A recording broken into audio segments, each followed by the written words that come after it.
이사야 3장 18절에서 26절입니다.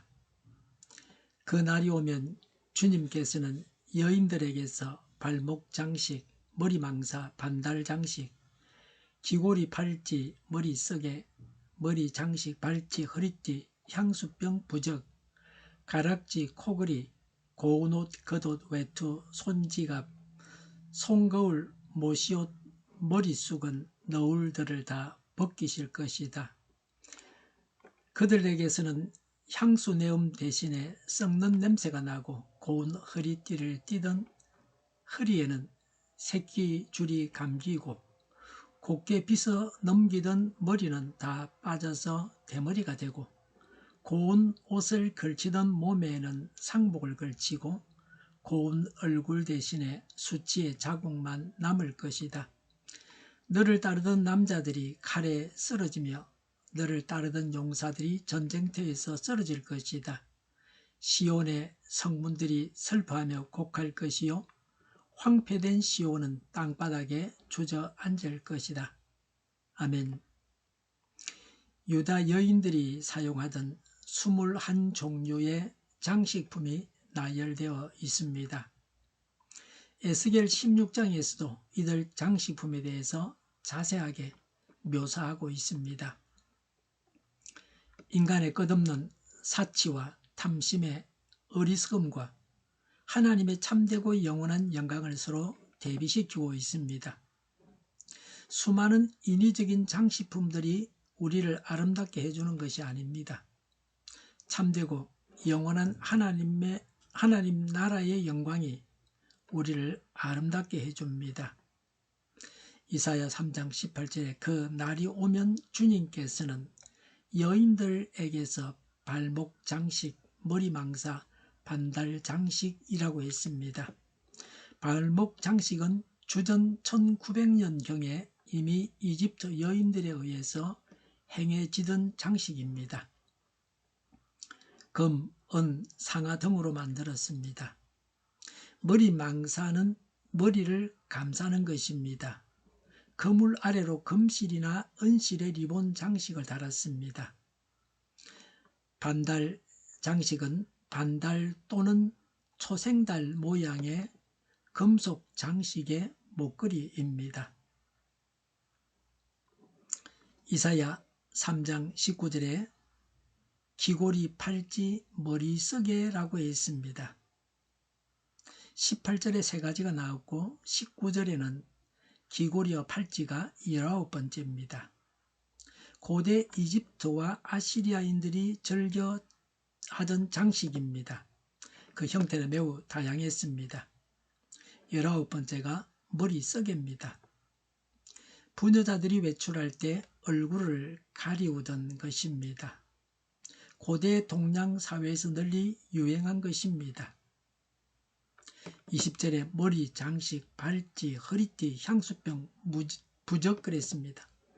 6번째로 머리 장식입니다. 머리 수건의 일종입니다. 재료와 모양에 대해서 알려진 바가 없습니다. 7번째는 발찌입니다. 발목, 고리 사이를 연결한 사슬입니다. 걸음걸이를 멋있게 보이기 위해 만든 장식입니다. 허리띠, 향수병, 부적은 8번째입니다. 겉옷을 매는 띠와 향수병입니다. 부적은 보석이나 쇠붙이에 글을 새긴 것으로 몸에 지니고 다녔습니다. 21절에 가락지, 코걸이 그랬습니다. 9번째로 도장을 겸한 반지와 코에 부착한 장식품을 가리킵니다. 22절에 고운 옷, 외투, 겉옷, 외투, 손지갑이라고 했습니다. 고운 옷은 축제나 공식 모임 때 입는 예복입니다. 겉옷과 외투는 외출 시에 입었습니다. 손지갑은 손지갑의 일종인 손주머니를 말합니다. 모두 상류층 부인들이 갖추었던 것입니다. 23절에 손거울, 모시옷, 머릿속은 너울들을 다 벗기실 것이다 라고 하셨습니다. 11번째 손거울은 청동으로 만든 겁니다. 12번째 모시옷은 겉옷 안에 입는 고운 세마로 만든 속옷입니다. 13번째 머리수건은 제사장의 머리에 쓰던 터반입니다. 14번째 너울은 면박과 달리 머리로부터 전신을 가리는 망토입니다.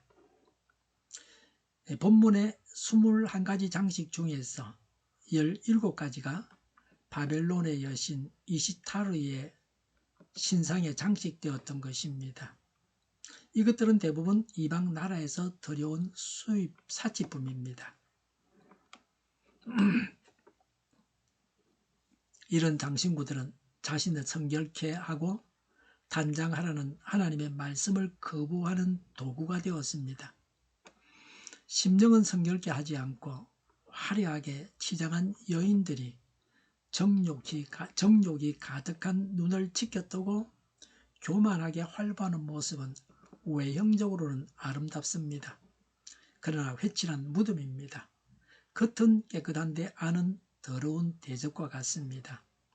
여인들이 자신을 아름답게 꾸미는 것은 사치하지만 않는다고 하면 할 수 있는 일입니다.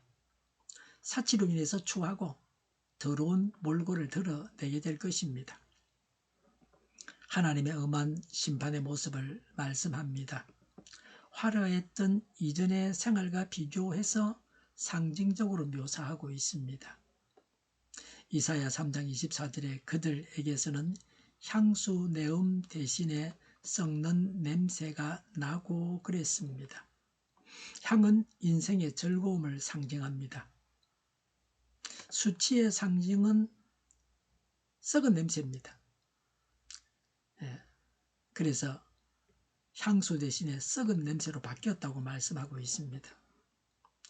이전에 중국이 가난할 때 중국을 가면 지하철을 타면 사람들 몸에서 좀 냄새가 났습니다. 언제부턴가 중국 경제가 나아지고부터 냄새가 나지 않았습니다.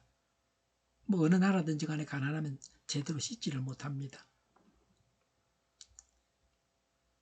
가난하게 살면서 수치를 당하고 냄새가 나고 옛날 우리나라 같으면 전쟁 중이나 이후에 DDT를 몸에 뿌리고 그랬죠. 이주머니를 달고 다니고 그랬습니다. 그건 뭐 가난하기 때문에 어쩔 수가 없습니다. 그 사람 한 사람의 잘못이 아닙니다. 이사야 3장 24절에 고운 허리띠를 띠던 허리에는 새끼줄이 감기고 그랬습니다. 띠는 인생의 여유를 상징합니다. 새끼줄은 극도의 궁핍을 암시하고 있습니다. 밥도 먹지 못해서 새끼줄을 하고 다닌다. 띠가 아니고 말이죠. 허리띠가 아니고 말이죠. 24절에 곱게 빗어 넘기던 머리는 다 빠져서 대머리가 되고 그랬습니다. 많은 머리털은 여인의 영화를 상징합니다. 부유하면 머리털까지도 의료보험 해주겠다. 그러는 거죠. 가난할 때는 어림도 없습니다. 먹고 살기도 힘든데 머리털까지 머리털 없는 사람까지 의료보험 해주겠습니까? 대머리는 극한 수치를 말하고 있습니다. 이사야 3장 24절에 고운 옷을 걸치던 몸에는 상복을 걸치고 그랬습니다. 화려한 예복은 슬픔의 베옷으로 바뀌었습니다. 24절에 고운 얼굴 대신에 수치의 자국만 남을 것이다 라고 했습니다. 수치의 자국은 정복자들이 포로나 노예의 표시로 앞이마에 불로 낙인을 찍게 된다는 것입니다. 유다 백성이 바벨론의 포로로 끌려갈 것을 예언한 말씀입니다. 화려하고 사치스럽게 꾸민 여인의 모습인 유다는 장차 바벨론의 침략으로 볼품없는 포로의 모습으로 바뀌게 될 것임을 묘사하고 있습니다. 저는 후진국에서 태어나서 손자들은 선진국 아기로 태어나는 걸 봤습니다. 다르죠. 경제가 다르니까요. 앞으로 어떻게 될 것인가 염려되기도 합니다. 점점 더 번영으로 나아갈 것인가 나라가 망할 것인가 어떻게 되느냐에 따라서 우리의 사는 형편이 달라질 것입니다. 이사야 3장 25절에 너를 따르던 남자들이 칼에 쓰러지며 너를 따르던 용사들이 전쟁터에서 쓰러질 것이다 라고 했습니다.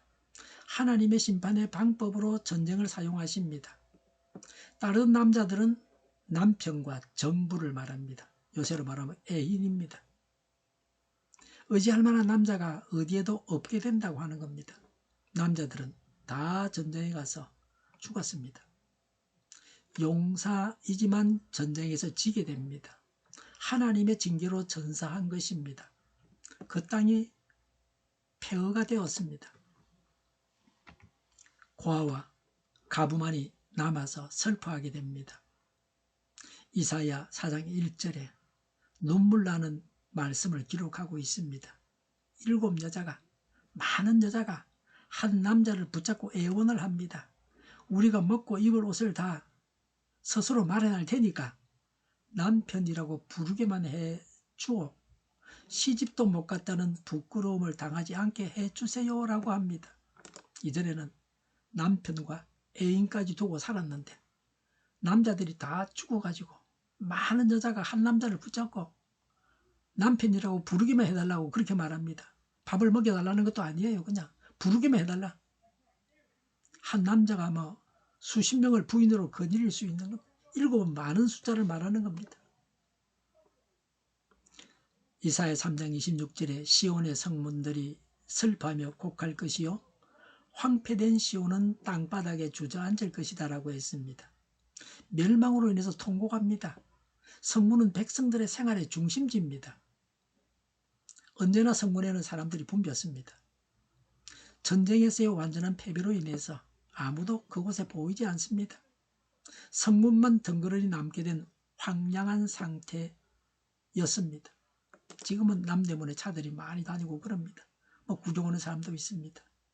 전쟁에 지고 나면 아무도 없다는 겁니다. 성터만 남아 있습니다. 남대문만 남아 있다는 겁니다. 전쟁에 져서 멸망한 후에 처량하고도 참담한 분위기를 의인적으로 표현하여서 예언한 것입니다. 땅바닥에 주저앉을 것이다는 백성들이 말로 표현할 수 없는 깊은 슬픔 속에 잠겨있게 될 것을 묘사한 말씀입니다. 더 충격적인 말씀이 내일 본문에 있습니다. 지금 먹고 살만 할 때 정신을 차려야 합니다. 하나님의 말씀에 귀를 기울여야 합니다. 회개하고 사치를 버리고 불의를 버리고 검소하게 생활해야 합니다. 사치하는 자를 존경할 것이 아니라 검소하게 사는 자를 존경해야 합니다. 검소하게 살면서 재물을 하나님의 뜻대로 사용하고 가난한 자들에게 나누어 주어야 합니다. 자기 주머니 채우기 위해서 가난한 자를 쥐어짜는, 힘없는 자를 쥐어짜는 그런 극악한 인간이 되어서 하나님의 심판을 받으면 안 됩니다. 개인이고 국가고 다 망하는 겁니다. 기도하겠습니다. 사치를 버리겠습니다. 금금전략하겠습니다. 하나님 보시기에 아름다운 자로 살아가겠습니다. 회개하고 돌이키고 멸망만은, 주저앉는 것만은, 가난만은 당하지 않게 저희를 불쌍히 여겨 주옵소서. 저희를 악에서 구하옵소서. 하나님의 뜻이 이 땅에서도 이루어지게 하옵소서. 저희의 간구 응답하여 주시옵소서. 기도하기를 쉬지 않게 하옵소서. 저희의 필요를 채워 주시옵소서. 오늘도 차고 넘치는 복된 삶을 살게 하옵소서. 감사와 찬양을 하나님께 돌려드리며 예수님의 이름으로 기도드립니다. 아멘.